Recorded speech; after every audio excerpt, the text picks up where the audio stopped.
మాచర్ల అదనపు junior civil judge court hall నందు principal junior civil judge S Srinivasa Kalyan, అదనపు junior civil judge Prashanth మీడియాతో మాట్లాడుతూ కక్షిదారులు అందరూ ఆమోదయోగ్యమైనటువంటి కేసులను పరిష్కరించుకునేందుకు జాతీయ లోక్ అదాలత్ నిర్వహించడం జరుగుతుందని, రాజీ మార్గమే రాజమార్గమని, కేసు గెలిస్తే ఒక్కరే గెలుస్తారని, రాజీ పడితే ఇరువైపులా గెలుస్తారని అన్నారు. ఈ నెల 8వ తేదీన జాతీయ లోక్ అదాలత్కు కక్షిదారులు వినియోగించుకోవాలని కోరారు.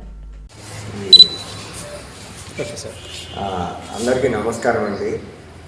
మార్చి నెల 8వ తారీఖున Macherla mandal legal services committee court ఆవరణలో మనం జాతీయ లోక్ అదాలత్ను నిర్వహించుకోవడం జరుగుతుంది.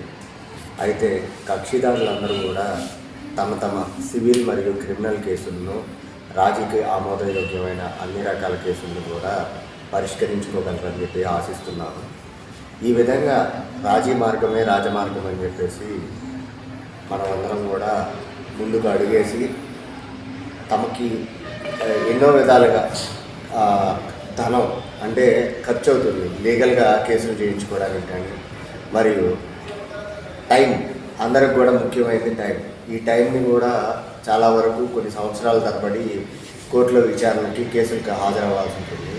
ఈ విధంగా కేసులు పరిష్కరించుకోవడం ద్వారా కక్షిదారులందరూ కూడా వాళ్ళ విలువైన సమయాన్ని మరియు అనవసరమైన ధన వ్యయాన్ని వాళ్ళు అరికట్టేదానికి అవకాశం ఉంటుంది. కాబట్టి కక్షిదారులందరూ కూడా తమ తమ న్యాయవాదులతోటి మరియు పెద్ద మనుషులతోటి కోర్టుకి ఆ రోజు హాజరయ్యి అన్ని రకాల కేసులను కూడా పరిష్కరించుకోగలరని ఆశిస్తున్నాను. తద్వారా అందరూ కూడా ఇప్పుడు కోర్టులో కేసు జరిగి విచారణ జరిగి తీర్పు చెప్తే ఏదో ఒకవైపే న్యాయం జరిగినట్టు అనుకుంటారు. కాబట్టి ఈ విధంగా రాజీ మార్గమే రాజమార్గం అని చెప్పేసి ఇరుపక్షాలు కూడా రాజీ పడినట్లయితే అందరూ కూడా ఒక ఆహ్లాదకరమైన వాతావరణంలో వాళ్ళ జీవనశైలిని సాగించగలరని చెప్పి ఆశిస్తున్నాను. ఈ అవకాశం ఇచ్చిన పాత్రికేయ సోదరులకు అందరూ కూడా నమస్కారం.